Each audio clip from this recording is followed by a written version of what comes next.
Viewers का ज़्यादा interest इस चीज़ में होगा कि 9 मई और 8 फरवरी के दरमियान का जो एपिसोड था वो कितना टफ था पीटीआई के लोगों के लिए। बहुत से लोग डेफिनेटली जानते भी हैं, लेकिन कुछ लोग खासतौर पे आपके हल्के के लोग जो इस पैन में आपको नहीं मिल सके वो जानना चाहेंगे। 8 मई का एक एपिसोड 9 मई का एक एपिसोड हुआ, उसके बाद तहरीक इंसाफ के लोग अपने हल्कों से गायब हो गए, आप भी उन लोगों में शामिल थे।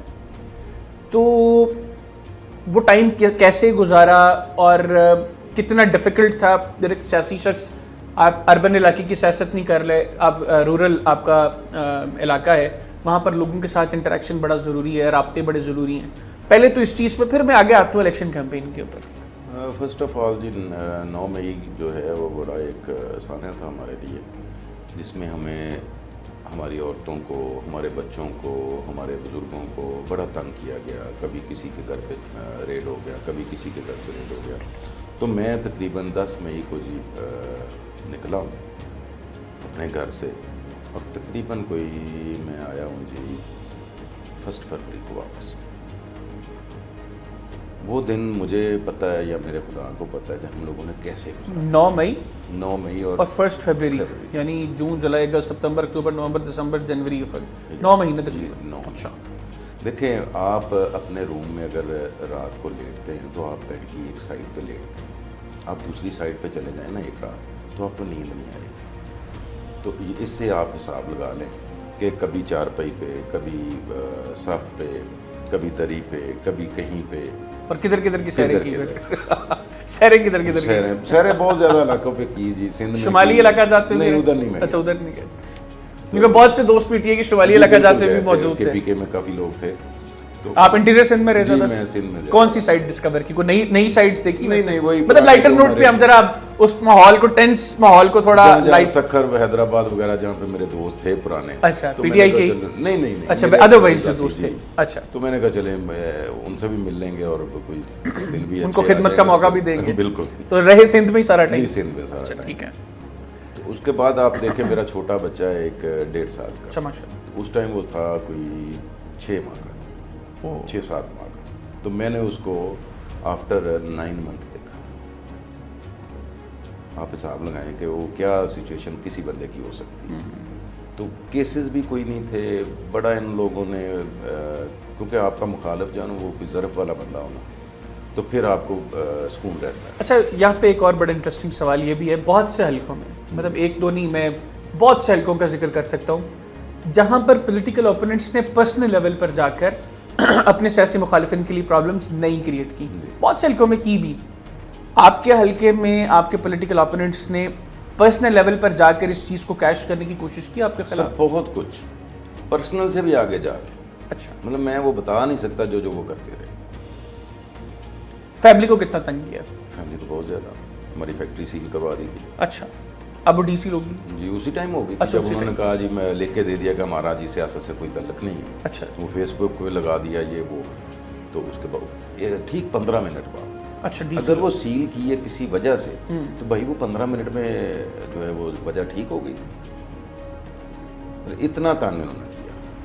मैंने भी सोचा कि ठीक है, मैंने वाला साहब को कहा जी आप लिख के दे दें, कोई इशू नहीं है, अल्लाह खैर करेगा इंशाल्लाह।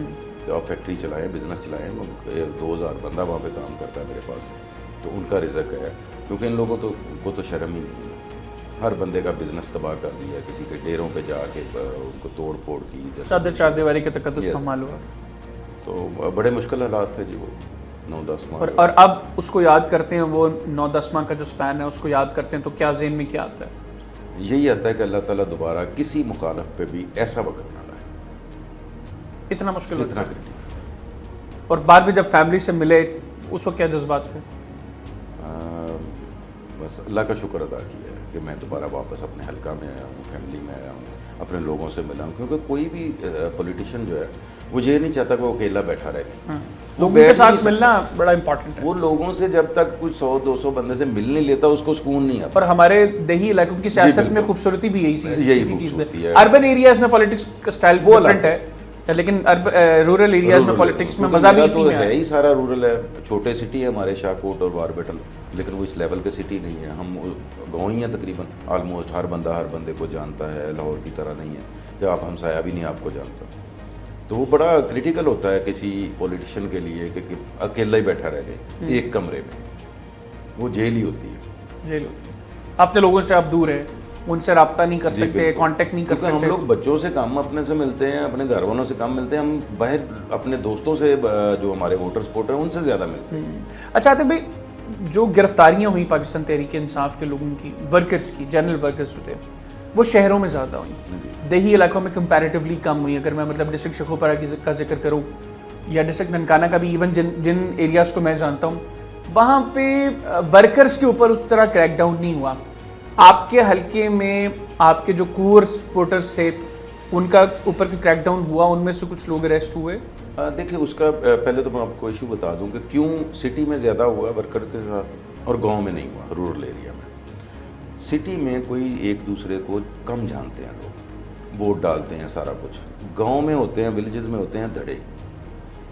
तो एक बंदे को अगर छेड़ा है, मतलब मुझे छेड़ा है आतिफ को, तो पूरा गांव शायद इकट्ठा हो जाए। हाँ। तो वो तो ज़्यादा नुकसान हो जाएगा।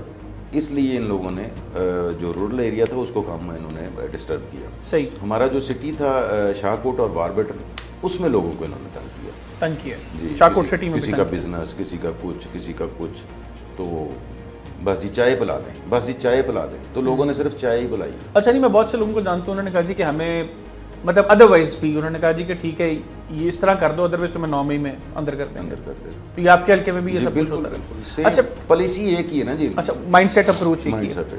आपके हल्के में अरशद शाही साहब ने कौमी असम्बली के नशस्त पर कामयाबी हासिल की और बरजीज ताहिर साहब भी नून लीग के बड़े पिलर्स में से कंसिडर होते हैं। आपने तो चले राना अरशद साहब को 2018 में भी शिकस्त दे दी थी।